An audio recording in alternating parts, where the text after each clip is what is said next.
Every month, 11% of your salary is deducted and goes into KWSP or EPF. If you are earning 4,000 ringgit a month, that's at least 440 ringgit locked away until you retire. Enough to cover a month's worth of groceries. So, aren't you curious where that 11% goes? I mean, we all want to know if it's really the best way to save for retirement and if it's safe for us. And of course, how can I not compare it against Singapore's CPF? After all, we Malaysians, everything also need to compare with Singaporeans one ma, right? So, what exactly is EPF doing with the money you and your employer deposited? As of 2023, our EPF money has grown to a behemoth 1.14 trillion ringgit. And just for scale, that's enough to build 163 Petronas Twin Towers. And these funds don't just sit in a bank waiting for you to withdraw when you retire. In fact, EPF is actively investing your money, where a huge chunk, 47% of them, are invested in fixed income instruments. Think of it like if you are lending money to the government or big companies and earning some interest and dividends back, something like a bond. And another 42% are invested in equities, such as stocks or shares in both Malaysian and international companies such as Maybank, Public Bank, CIMB Bank, etc. etc. 7% in real estate and infrastructure development, and the remaining 4% in money market instruments. Now, is your money really safe? Over the last decade, EPF has averaged 5 to 6% returns per annum, which is very respectable if you compare them against the traditional fixed deposits and also savings accounts, which give you much less than that. And even when markets crash, like during the 2008 global financial crisis, or we all know COVID-19, the government guarantees a minimum 2.5% return. Plus, do you know that 17% of EPF's funds are actually managed by external fund managers? That's great because of risk diversification. Not everything is done in-house. You wouldn't want your fund manager to be biased on a single investment style, right? But remember, no investment is 100% risk-free. Fortunately, the EPF Act 1991 is there to ensure that your money is legally protected, even in the worst case scenario. Now that we know how EPF manages your money, let's also check and see how it compares to Singapore CPF, which I'm sure you've probably heard before if you have worked in Singapore or know someone who does so. But for those of you who have no idea what CPF, it's the Singaporean equivalent of EPF. And they do things a little differently. You know, just like how Malaysians can jaywalk, but Singaporeans cannot.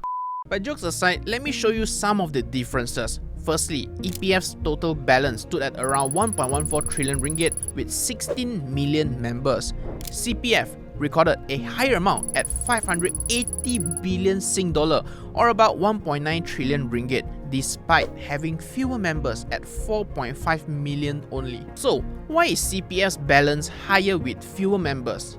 Very simple, they contribute more. In Malaysia, it's 11% from employees and 12% from employers.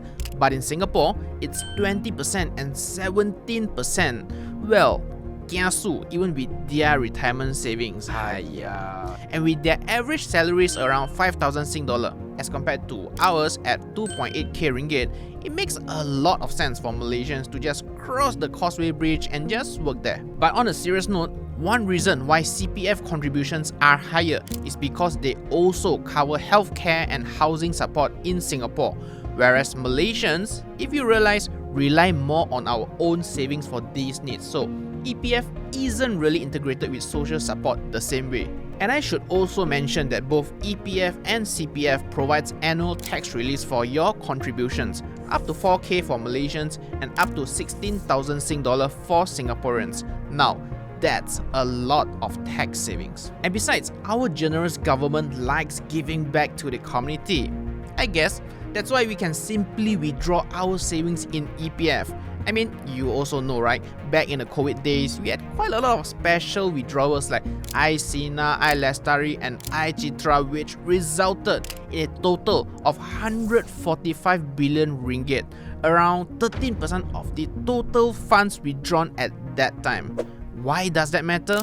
Well, with lesser capital to invest, our fund managers would effectively have less room to make mistakes. So overall, it's a lot of opportunity cost paid which will negatively impact our annual EPF dividend rate. Anyways, in Malaysia, when you reach 55, you can either withdraw all your savings or keep earning dividends in a special account. They call it the Account 55. But wait, Ziet, what's Account 55? Well, upon turning 55, your original accounts 1, 2 and 3 will be closed and all the money there will be consolidated into this account, allowing you to withdraw your money anytime you like.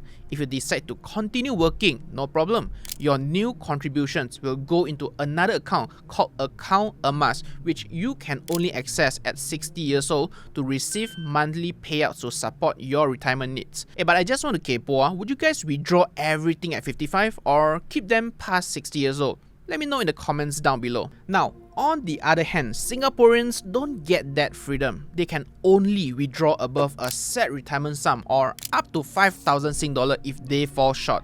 At 65, they will start to receive monthly payouts unlike ours at 60, so it's more controlled than our system. Now, when it comes to buying property, both Malaysians and Singaporeans can use their retirement savings, but there's a big difference over here. When we Malaysians withdraw our EPF money to buy a house, it's treated as our own money. I mean, technically, it is our own money.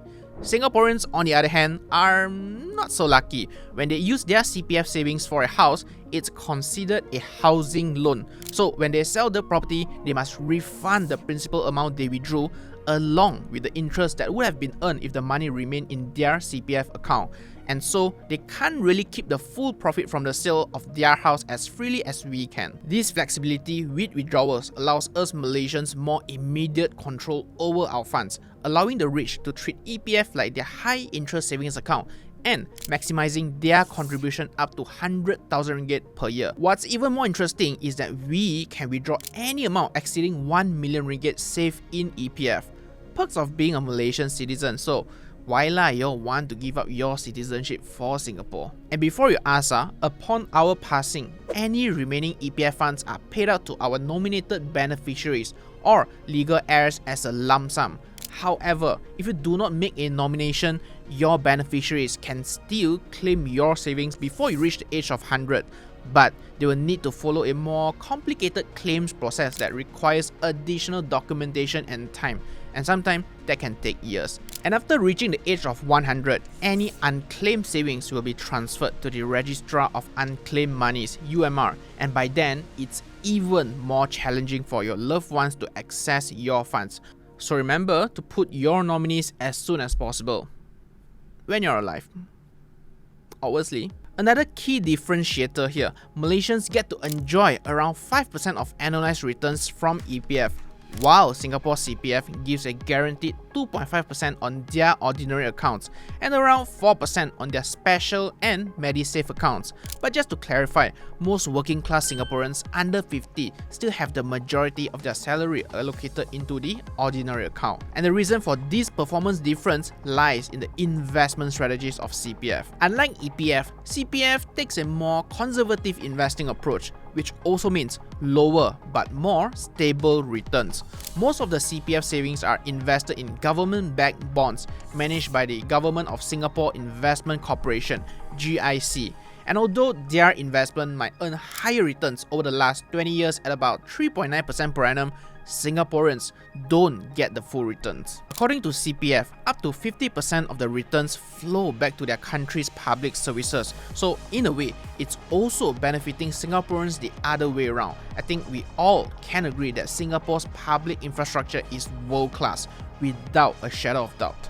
And just like Malaysians, Singaporeans are guaranteed a minimum return of 2.5% as well. For example, during the 2008 global financial crisis, GIC's portfolio declined by 25%, and even after the 5 years following the crisis, its return is merely at a little 0.5%.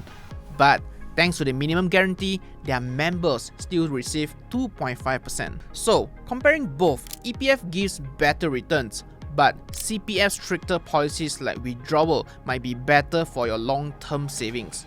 More sustainable, if I may. What do you think? Would you rather have EPF's flexibility or CPF stability for your retirement savings? Let me know in the comments down below, and don't forget to subscribe for more content like this. Until then, you might want to check out this video on EPF's latest account tree. See you over there.